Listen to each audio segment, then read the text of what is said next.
दिल्ली के वेलकम इलाके में मंदिर के बाहर फेंका गया मांस का टुकड़ा, देर रात लोगों ने किया प्रदर्शन। हिंदू संगठन ने की आरोपियों को सख्त सजा देने की मांग, एहतियातन इलाके में फोर्स की तैनाती। सीसीटीवी में स्कूटी पर मांस ले जाते दिख रहे दो लड़के, पुलिस ने दोनों को किया गिरफ्तार। महाराष्ट्र के बुल्ढाणा में बड़ा हादसा, चलती बस में आग लगने से 26 लोगों की मौत, कई यात्री जख्मी। नागपुर से पुणे जा रही बस रात 1:30 बजे हुई हादसे का शिकार, बुल्ढाणा के एसपी का बयान, मरने वालों में 3 बच्चे भी शामिल। बस में सवार 33 में से 26 लोगों की मौत, हादसे में ड्राइवर की बची जान, कहा बस के पलटने के बाद लगी आग। बस में सवार यात्री योगेश रामदास ने 3 से 4 लोगों के साथ शीशा तोड़कर बचाई अपनी जान, कहा बस पलटने के तुरंत बाद लगी आग। बुल्ढाना बस हादसे पर पीएम मोदी ने शोक जताया, मृतकों के परिजनों के लिए 2-2 लाख के मुआवजे का ऐलान, घायलों को 50-50 हजार की आर्थिक सहायता। महाराष्ट्र के मुख्यमंत्री एकनाथ शिंदे ने बुल्ढाना हादसे पर शोक जताते हुए कहा, मृतकों के परिजनों को 5-5 लाख मुआवजा दिया जाएगा। बुल्ढाना हादसे पर गृहमंत्री अमित शाह ने दुख जताया, कहा हादसे में जान गंवाने वालों के परिजनों के साथ मेरी संवेदनाएं।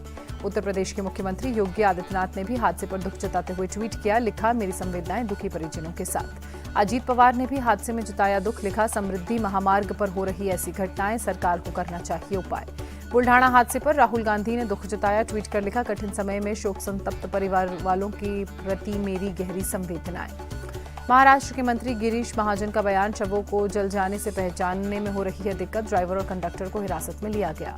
बुल्ढाना बस दुर्घटना पर डिप्टी सीएम देवेंद्र फडणवीस का बयान, कहा जरूरत पड़ी तो शवों की पहचान डीएनए के जरिए की जाएगी। बुल्ढाना बस हादसे को लेकर सांसद संजय राउत ने शिंदे सरकार पर साधा निशाना, कहा समृद्धि महामार्ग पर लगातार कई हादसे, सरकार कर रही अनदेखी। मुंबई बीजेपी ने जन आक्रोश मोर्चा स्थगित किया, बुल्ढाना में हुए भीषण सड़क हादसे के चलते स्थगित किया। दिल्ली में पीएम मोदी ने 17वीं भारतीय सहकारी कांग्रेस को संबोधित किया, केंद्रीय गृहमंत्री अमित शाह भी मौजूद रहे। सहकारिता दिवस पर प्रगति मैदान में कार्यक्रम का आयोजन, सहकारी उत्पादों के लिए ई कॉमर्स प्लेटफॉर्म NCUI हाट किया लॉन्च। पीएम मोदी ने सहकारी विस्तार और परामर्श सेवा पोर्टल भी पेश किया, शिक्षण प्रबंधन प्रणाली पर है केंद्रित। कार्यक्रम पर पीएम मोदी ने संबोधन भी दिया, कहा सहकारी क्षेत्र छोटे किसानों के लिए बड़ा संबल, सहकारिता के लिए बनाया गया अलग मंत्रालय। प्रधानमंत्री नरेंद्र मोदी ने कहा सहकारी समितियों की ताकत बढ़ाने के लिए टैक्स कम किया, सहकारी बैंकों को दी गई मजबूती। कार्यक्रम में बोले गृहमंत्री अमित शाह, अगले 3 साल में देश के हर गांव में होगी सहकारी समिति, देश में 3 लाख से ज्यादा TACs होंगे। गृहमंत्री ने कहा सितंबर के बाद 85% सहकारी समिति एक ही कानून से चलेगी, 26 राज्यों और केंद्र शासित प्रदेशों ने स्वीकार किया।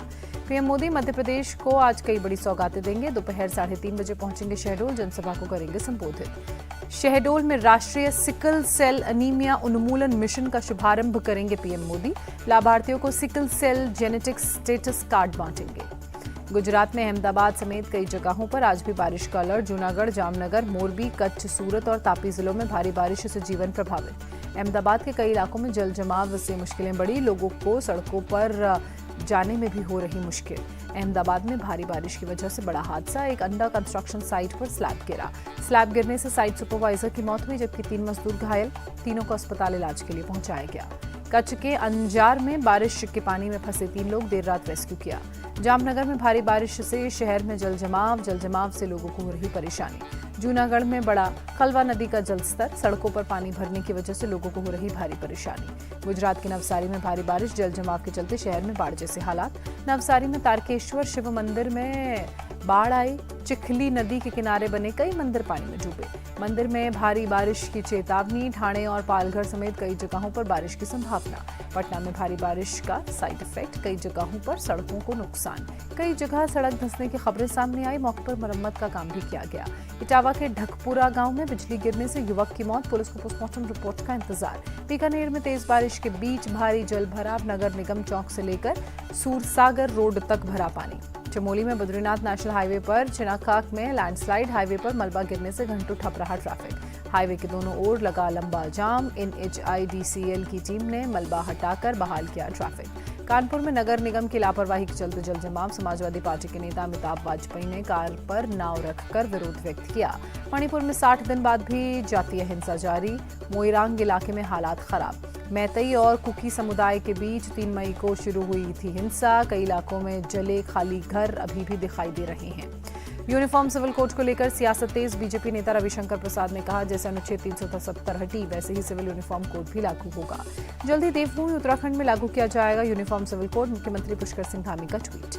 उत्तर प्रदेश के डेप्यूटी सीएम केशव प्रसाद मौर्य ने उत्तराखंड के सीएम धामी को दी बधाई और साथ ही धन्यवाद। यूनिफॉर्म सिविल कोड को तेजी से लागू करने के लिए तारीफ की। यूसीसी को लेकर उद्धव गुट के सांसद संजय राउत का बयान। कहा, ड्राफ्ट जारी होने के बाद इसके बारे में सोचेंगे। ब्रजेश पाठक ने कहा, यूसीसी पर पार्टी का स्टैंड बिल्कुल क्लियर है, इसे लागू करना हमारे संकल्प पत्र का हिस्सा है।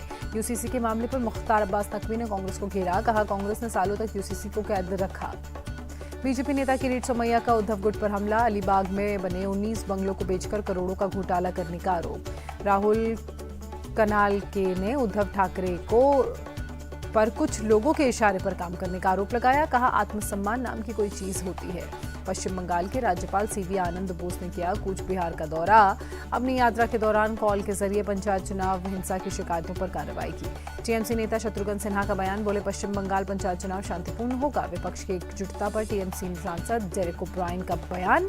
कहा, दूसरी मीटिंग में पूर्ण सहमति वाले मुद्दों पर होगी बात। गृहमंत्री अमित शाह ने सीए डे पर लिखा ट्वीट। लिखा, हमारी अर्थव्यवस्था के पहियों को हमेशा चालू रखने के लिए आभार। कन्हैयालाल हत्याकांड के मुख्य गवाह राजकुमार के घर पहुंची वसुंधरा राजे सिंधिया। राजकुमार और परिजनों को आर्थिक मदद देने के लिए भरोसा दिया। यूपी के डेप्यूटी सीएम ब्रजेश पाठक का बयान। कहा, गाजियाबाद में कूड़ा डंप कर दिल्ली नगर निगम के ट्रक जब्त किए गए। दिल्ली सरकार को दी एक्शन की चेतावनी। लखनऊ में सपा दफ्तर के बाहर पोस्टर लगे। अखिलेश यादव को देश के अगले पीएम के तौर पर दर्शाया गया। समाजवादी पार्टी के अध्यक्ष अखिलेश यादव का बर्थडे आज। योगीज ने लिखा ट्वीट कर, प्रभु श्री राम से आपके उत्तम स्वास्थ्य की कामना की। बीएसपी अध्यक्ष मायावती ने अखिलेश को जन्मदिन की बधाई दी। ट्वीट कर लिखा, उन्हें और उनके परिवार वालों को हार्दिक बधाई। यूपी के डेप्यूटी सीएम केशव प्रसाद मौर्य ने भी अखिलेश यादव को बर्थडे की बधाई दी। लिखा, भगवान श्री राम आपको सदैव स्वस्थ और खुश रखें। श्री अमरनाथ गुफा में सुबह हुई आरती। आज ही अमरनाथ के लिए पहला जत्था हुआ है रवाना।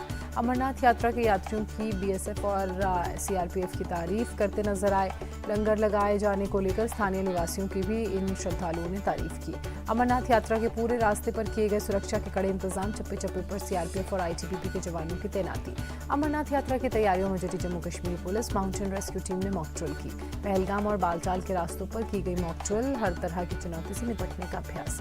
अमरनाथ यात्रा के 300 लोगों के रजिस्ट्रेशन फर्जी। नया रजिस्ट्रेशन होने पर ही कर सकेंगे यात्रा। ज्यादातर दिल्ली और उत्तर प्रदेश के लोगों के फर्जी रजिस्ट्रेशन। अमरनाथ यात्रा के लिए जम्मू के 130 से ज्यादा लोगों के फर्जी रजिस्ट्रेशन। सांबा जिले के 69 और कठुआ के 64 लोग शामिल।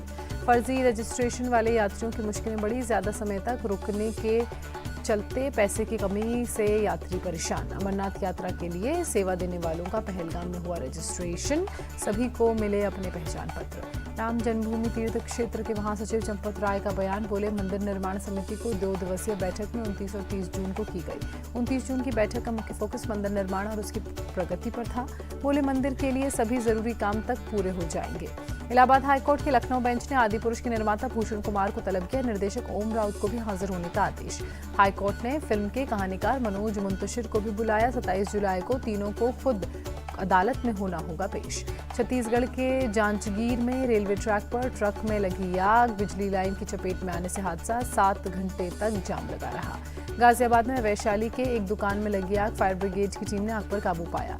दिल्ली में अवैध स्क्रैपिंग यार्ड चलाने वाले 6 लोगों को गिरफ्तार किया गया। वाहनों को स्क्रैप में इस्तेमाल गैस कटर भी जब्त। दिल्ली में पीडब्ल्यूडी की लापरवाही ने ली ऑटो ड्राइवर की जान। हर्ष विहार इलाके में सड़क पर बने गड्ढे में गिरा ड्राइवर, हुई मौत। गाजियाबाद में दुकान से पैसे लेकर बैंक जमा करने जा रहा था शख्स। रास्ते में ही बाइक सवार 4 बदमाशों ने बैंक छीना। पीड़िता की शिकायत पर केस दर्ज। सीसीटीवी की मदद से लगाया जा रहा है सुराग। अहमदाबाद में अंडर कंस्ट्रक्शन साइट पर स्लैब गिरा। हादसे में सुपर की मौत हुई, 3 मजदूर घायल। जोधपुर में 2 पक्षों के बीच विवाद। देर रात कुछ लोगों के पौधे उखाड़ने और ट्री गार्ड हटाने पर हुआ विवाद। पुलिस ने बल प्रयोग कर हालात को संभाला। मौके पर पूरी तरह से शांति की बात कही। छत्तीसगढ़ के बीजापुर में बाघ की खाल के साथ 7 लोग गिरफ्तार किए गए। इंद्रावती टाइगर रिजर्व में वन विभाग और पुलिस का जॉइंट ऑपरेशन। भारतीय विदेशी मुद्रा भंडार में भारी गिरावट दर्ज की गई। 2 अरब 90 करोड़ डॉलर की आई कमी। विदेशी मुद्रा भंडार 593 अरब 19 करोड़ डॉलर पर पहुंचा। आरबीआई ने जारी किया 2023 जून को खत्म हुए हफ्ते की रिपोर्ट। भारत के इंफ्रा सेक्टर में ग्रोथ में गिरावट दर्ज की गई। मई के महीने में 4.3% रही थी growth rate. Crude oil, natural gas और बिजली के उत्पादन में कमी की वजह से इंफ्रा सेक्टर में आई कमी। पिछले साल मई की 19.3% विकास दर रही थी। गुजरात के नवसारी में बड़ी टमाटर और दूसरी सब्जियों की कीमत। थोक में टमाटर के दाम 60 से 70 रुपए। अगले 15 दिनों तक बढ़े हुए दामों पर ही मिलेगा टमाटर। फ्रांस में युवक की मौत के बाद भड़की हिंसा थमने का नाम अब तक नहीं ले रही है। प्रदर्शनकारियों ने 2000 से ज्यादा गाड़ियों को आग के हवाले किया है। प्रदर्शनकारियों ने अब तक 400 से ज्यादा सरकारी इमारतों, घरों और दुकानों को नुकसान पहुंचाया। पुलिस के साथ जगह जगह पर भिड़ंत हुई। प्रदर्शनकारियों के साथ झड़प में अब तक 200 से ज्यादा पुलिस वाले घायल। फ्रेंच पुलिस ने अब तक करीब 900 लोगों को गिरफ्तार किया। फ्रांस में बनी इमरजेंसी जैसी परिस्थिति, 40,000 से ज्यादा पुलिस वाले तैनात किए गए। कई इलाकों में कर्फ्यू लगाया गया। फ्रेंच के जो लोग हैं वो लगातार दंगे पर जो तस्वीरें सामने आ रही हैं वो आप देख रहे हैं। वहीं फ्रांस के दंगे पर केशव प्रसाद मौर्य ने ट्वीट कर लिखा, उपद्रवियों ने 850 साल पुरानी लाइब्रेरी जलाई, नालंदा विश्वविद्यालय की याद आई। फ्रांस हिंसा पर यूरोप के प्रोफेसर एन जॉन कैम का ट्वीट लिखा, दंगे रोकने के लिए सीएम योगी को फ्रांस भेजे भारत, 24 घंटे के अंदर होगी शांति। प्रोफेसर के ट्वीट को सीएम योगी ऑफिस ने रिट्वीट किया, लिखा, जब दुनिया के किसी हिस्से में फैलती है अराजकता तो योगी मॉडल की आती है याद। रूस के राष्ट्रपति पुतिन ने भी पीएम मोदी को बॉस माना, फोन पर बात कर यूक्रेन युद्ध की दी जानकारी। क्रेमलिन के मुताबिक पुतिन ने युद्ध को रोकने की भारत की कोशिशों की तारीफ की और आपसी रिश्तों को और मजबूत करने पर जोर दिया।